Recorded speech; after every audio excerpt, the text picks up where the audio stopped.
I'm in the southwestern part of Wyoming, heading back kind of between Green River and Rock Springs.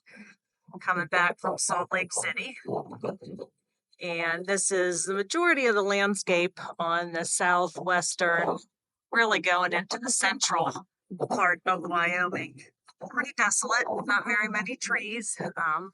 It's a different kind of landscape, but it's definitely pretty. But definitely isolated. You need to make sure you have gas, snacks, water. All right, so I'm going to try a thing today. It's mid 50s, upper 50s. I need to clean the brooder box, so I think I'm going to try to bring the chickens outside for the first time in their little playpen. So I'm going to set it up, I'm going to stake it down. It's not super windy, but there's always wind, so I'm going to put it over here so the house somewhat protects it from the wind.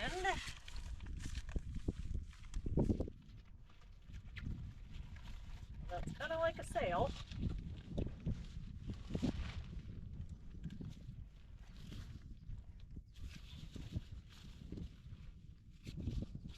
we'll trust that Teddy will leave them alone when they're in here.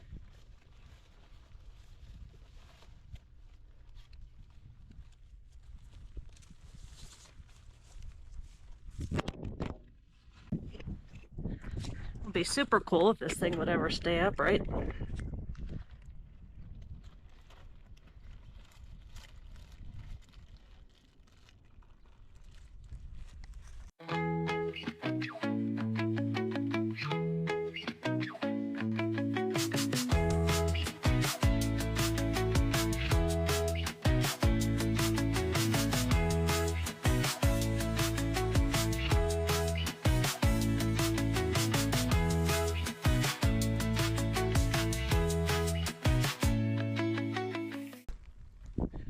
All right, so this is the little playpen that I got. I think just because they're going to be in here just for a short time today while I clean the brooder. I don't think I'm going to put shavings in there, because if I do, then I'm just going to have to dump them out. Of course, I'm sure they'll go to the bathroom, so I'll have to take it up by the hose to rinse it out, but looks like this little rain shower's passing. All right, I'm gonna go get them. All right, well now I have a bucket of chickens. That was not easy. I should have been videoing that, because you would think that I was bringing them out to the butcher instead of letting them get some fresh air.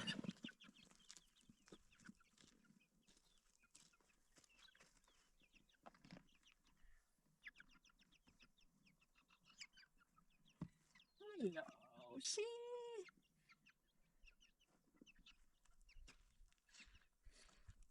I don't know what anybody's name is anymore because they're all getting so big. You can see this one's definitely starting to get a little bit of a red comb.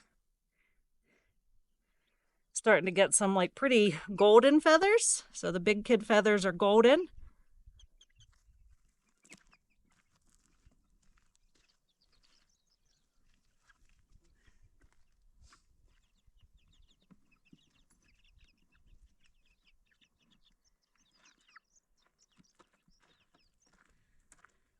This is the one that's all black. He's also starting to get a comb. Still has black feet. He's staying black. Don't try to go somewhere, but you can see how big their wings are getting, tail plumage. So pretty.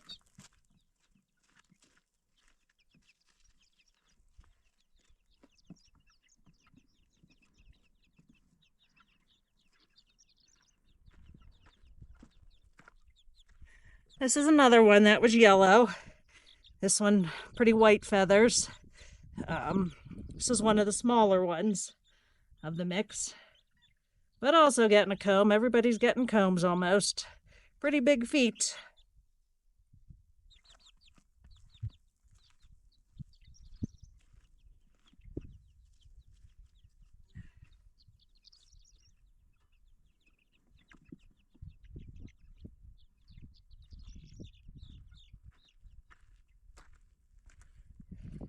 This is my girl Pepper.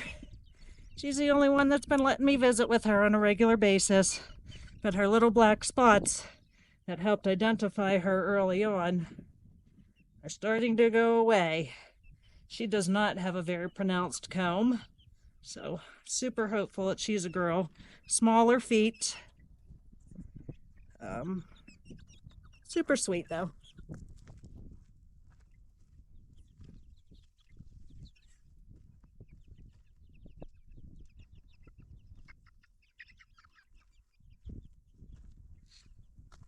Another one that was a yellow chick. Definitely a pronounced comb. This is the one that Chris was saying when he was watching them last week or the week before. Kind of shoulders everybody else out of the way for the food. Definitely one of the bigger ones. Hopeful that not a rooster, but I guess time will tell.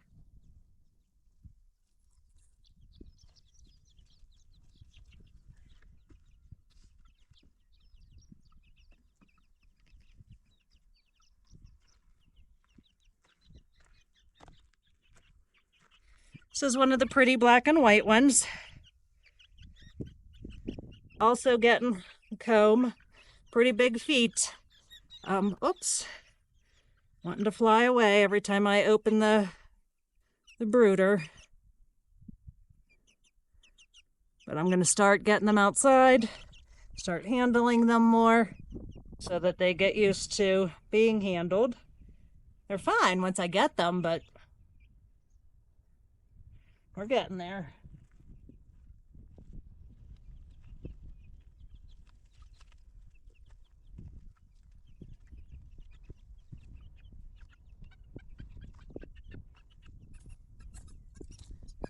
This is my buddy Coco. Pretty pronounced red comb. Ah! Hey, hey, hey. He is by far the biggest one that I have. I'm just going to assume he's a rooster just because of his size, because of this red comb, but he's getting really pretty, still maintaining those brown feathers. Still easy to tell. His squeak, we'll call it for now, is a little bit different than the ones that are still kind of peeping. This one's definitely getting an older kind of peep about him.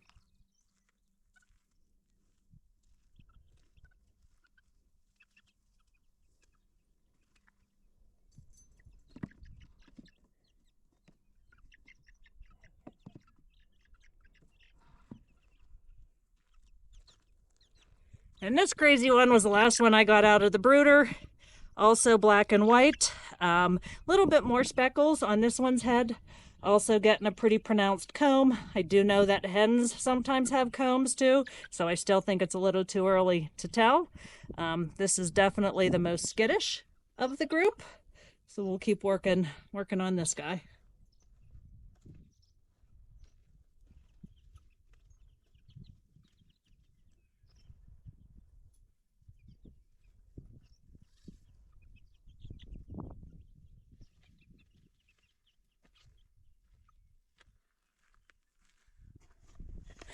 So here they are. They are all huddled together. I'm sure they're a little bit chilly, right? This is their first time really outside. They've been in the garage. But like I said, now that the weather seems to be turning, today was actually the coolest day. It's 58 now. In the next week or so, everything's going to be in the upper 60s or 70s. So yeah, so get them used to some outside time, start acclimating them to being outside. We're still about 4 weeks out from when they'll go to their brooder, or when they'll go to the coop.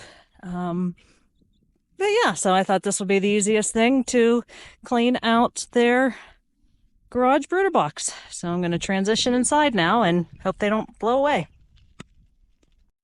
So I know Chris did an update on my finished brooder box since I forgot, but just a couple of the features that especially pleased with. One was I wasn't sure how to get this heat lamp in really secured on here. So I had this idea of just using a chain with these little hooks on them to hold it up. They're not using it a lot, so I think now that the weather's going to warm up, I'm going to start turning this heat lamp off during the day, again, just to kind of get them used to transitioning outside. I did still have the brooder plate in there, but I don't think anybody's using it, so I'm probably just going to clean it up and put it away until we have chicks. But these two sides were really a pretty good addition, and the only reason I came up with it is because I had a day of delay in working on it, but this makes it super easy to now I can get in, get this all cleaned out, and do the same thing from the other side. I'll be able to put new shavings in. So although truth be told, the shavings don't look too dirty. I've just been noticing a little bit of a smell when I come out into the garage, so I'd just rather them be clean. When I transition them to the outdoor coop, we started to buy materials for the big coop that will be for the winter. I'm going to use the deep litter method, which basically means you leave the litter in that throughout the season and just keeping new fresh stuff on top. That helps to generate heat inside of the coop, and then you clean it out real good in the spring, do the same thing for the summer, and then get it ready for winter. So that's my intention with the new brooder that we're going to be building here in the next couple of months, so that it's ready for fall. So I'm kind of getting used to this deep litter method for when I transition. But again, pretty pleased with this. Next year, when I get more chicks, I think it's going to be next year, as opposed to more this summer. I will and put them out here immediately. So they should not need to be in the house at all next year, or if they are, just for 1 or 2 weeks. And then we'll put them in here immediately. This has been a perfect space. I think I could probably have, I could say 10 to 12 in here, and this would be a sufficient size. So now I'm going to get it cleaned up. All right, so the next thing that I want to do is I'm going to build a brooder bar. So I think I'm going to put it diagonally here.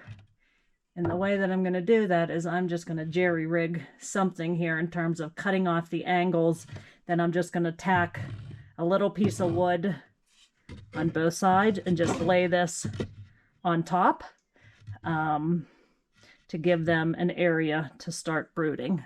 So let me put this somewhere.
Okay, now they have a roosting bar to get used to. Did a little bit of research today. It's supposed to be between 2 and 4 inches. That one's 2 inches. They're not like regular birds that like to wrap their toes around, so it doesn't have to be super skinny. And this is skinnier than the ones that we'll be putting in the regular coops. This will be perfect for them to get used to roosting. Okay, pretty pleased with that. All right, now I'm gonna put the food and water in, put the kiddos back inside because I need to do some other stuff outside. So, all right, good stuff. All right, nice and clean, all set up with their new roosting bar rather. I did prop the water up on a couple of 2x4s. I don't know if that's gonna help. I'm gonna have to keep an eye on that because that's how I have the food, and it has helped the food situation. One problem I am having with the food, well, this is a bigger container and I don't have to put food in a couple of times a day. One of the things I was talking about on my podcast yesterday, Wyoming Coop and Cluck, if you'd like to hear all about my chickens, was the fact that this is an opening at the top, which is great, except that one of the chickens is deciding they really like to roost up there. And then they're going to the bathroom in the food. So the best solution I could come up with for right now is to put this cup in here.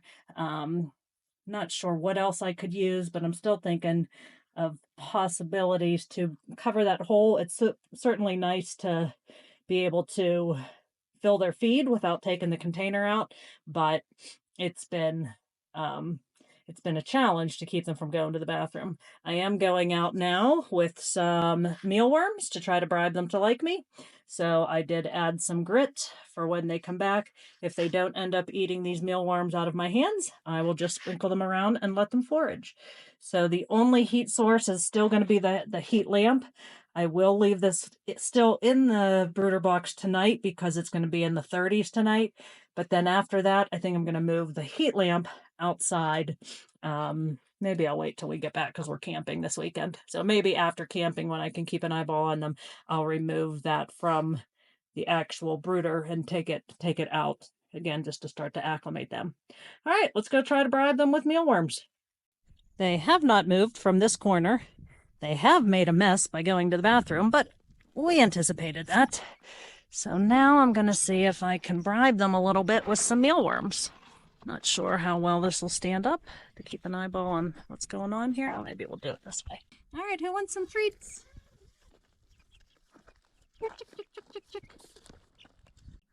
All right, so you guys ready to go back inside? Huh? What'd you think? Did you like being outside? Did you like it? All right. Gonna take these guys and put them back in. Look how pretty Coco is.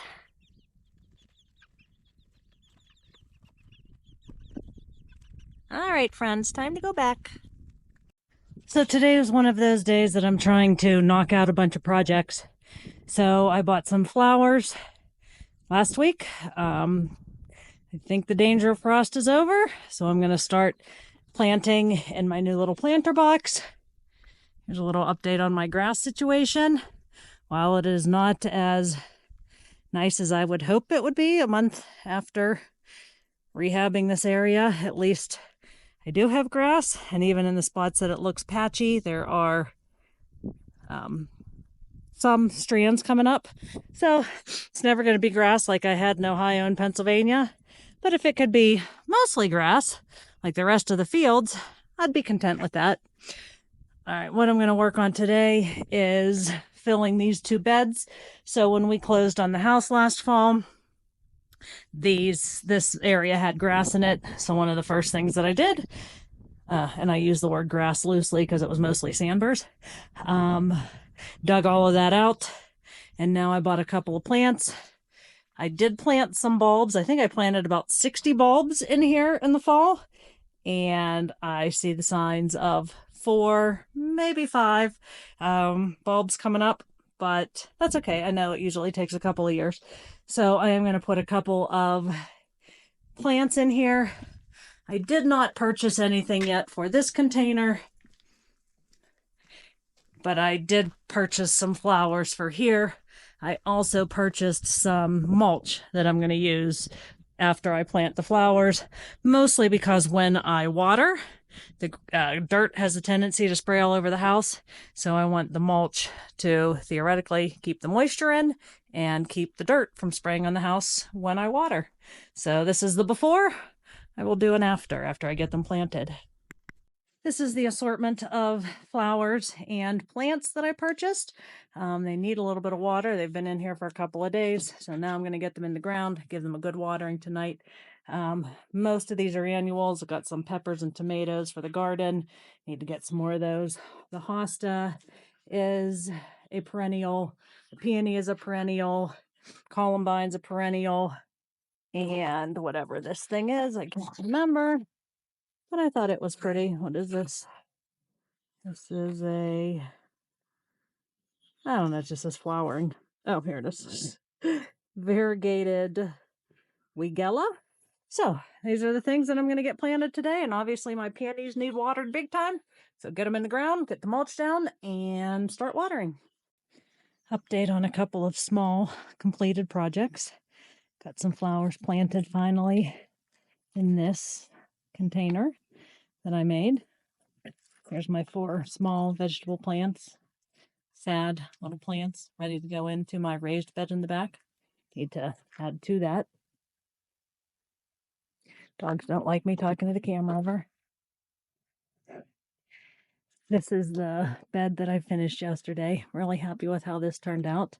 I love peonies, so got myself a peony, a hosta, columbine, and something else. Can't remember what it is, but the mulch just really adds so much, finishes it off, right? It did just look like dirt, but now looks much prettier. Spaced out these lights a little bit, inserted them, and haven't decided what I'm going to do with this yet. I might just get a couple more of these begonias or something else and leave them in the pots, and then I don't have to worry about getting dirt all over the place every time I water it. Yeah, those were on sale yesterday. I should have gotten a couple more, but didn't know they were on sale till I got to the cash register. Not particularly happy with this one. I originally bought these, I think they're Snapdragons. I never had them. I originally bought these for that container out back, but the roots were too deep for that container, so I put them out here, but they're supposed to get full sun, and this area does not. You can see that this part is still shaded, so it's 2 o'clock in the afternoon, and they're just starting to get sun. The pansies already kind of look like death in here, so I may be starting over with this bed with some, I was originally thinking maybe some impatience, but I don't know, maybe since the heat of the day, these guys are getting some sun. Maybe they'll be okay. They certainly did not like going into the garden, so we'll see how that goes. These Arbor Day trees not looking great. And finally, my raised bed is ready for vegetables. This took an eternity to fill. I started by using what I had in my compost bin. I took everything out of the compost bin and layered it on the bottom, just so it wasn't all dirt. And it maybe covered a quarter of the bottom. The rest of this is dirt from the 2 yards of dirt that I had delivered a couple of months ago. Underneath the top layer of dirt, I did put a layer of manure and compost. And not sure everything that I'm going to try in here. Definitely tomatoes and peppers. Maybe some peas or beans. I'm starting to second guess my decision to make it this tall. It will certainly be nice to work in, but boy, did it take an exorbitant amount of time to fill it. I do have a hose bib right over there along the side of the house. Chris does have some tubing left over that I may use to make a little irrigation thing in here. As much dirt as it took, it really is not an exceptionally large bed because, again, my vision was to one day have 4 of them. I don't know. We'll see how this goes. I do not intend to start seeds. So I'm just going to buy plants. I just have to find some. So the 4 that I got last week, we're getting kind of picked over. So I'm going to find another nursery. And then hopefully tomorrow we'll get that compost bin just moved down about, I don't know, maybe 75 yards or so that it's out of this tree line. And I don't have to cross over the tree line to get to it. So it's currently empty. So it's probably going to fall apart and we'll have to rebuild it, but that's okay. So, not big projects, but still good to accomplish a few things. So we're at our second attempt at camping in the RV. It's not an attempt. We're here. Okay, so we're second occurrence of camping in the RV. This time we went an hour away from home instead of half an hour away. So we're really Really spreading branching our out. wings. We are at this time at just somebody's ranch. It's a horse rehabilitation, like rescue, where retired horses come to live out their golden years. Yeah. So they do the harvest host thing. They only do one visitor at a time. So that's cool. We're here and don't have to worry about our idiot dogs barking and going crazy at the other campers' dogs. Of course, they're barking and going crazy at the horses and the owner's dogs and the neighbor's dogs And the chickens. and just, the wind and whatever. Right. But yeah, so Great. we're here. We're the only people here. We're well away from their place. So we're going to, unlike last time, we're going to run the generator tonight so that we have power throughout the night. And it's going to be chilly, I think. Yeah, it's already So chilly. we're going to probably try to run the heater in there and see what happens. So, yeah.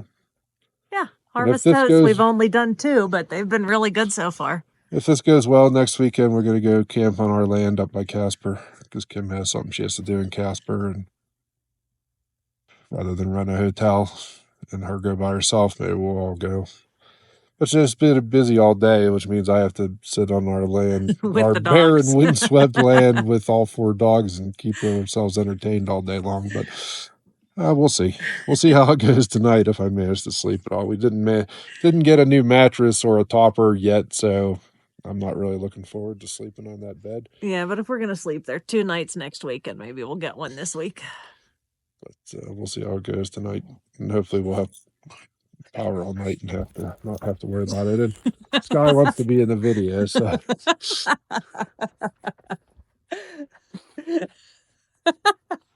This is pretty typical Sky behavior. Pay attention to me. Pay attention to me. So, this is the view from where we're sitting of the Laramie Range and View down that way. So it's pretty sunset. And we're sitting here under our awning that's able to be out because it's not windy for a change. Yeah, we'll report back tomorrow if either of us slept. Yeah. And how many animals slept with us.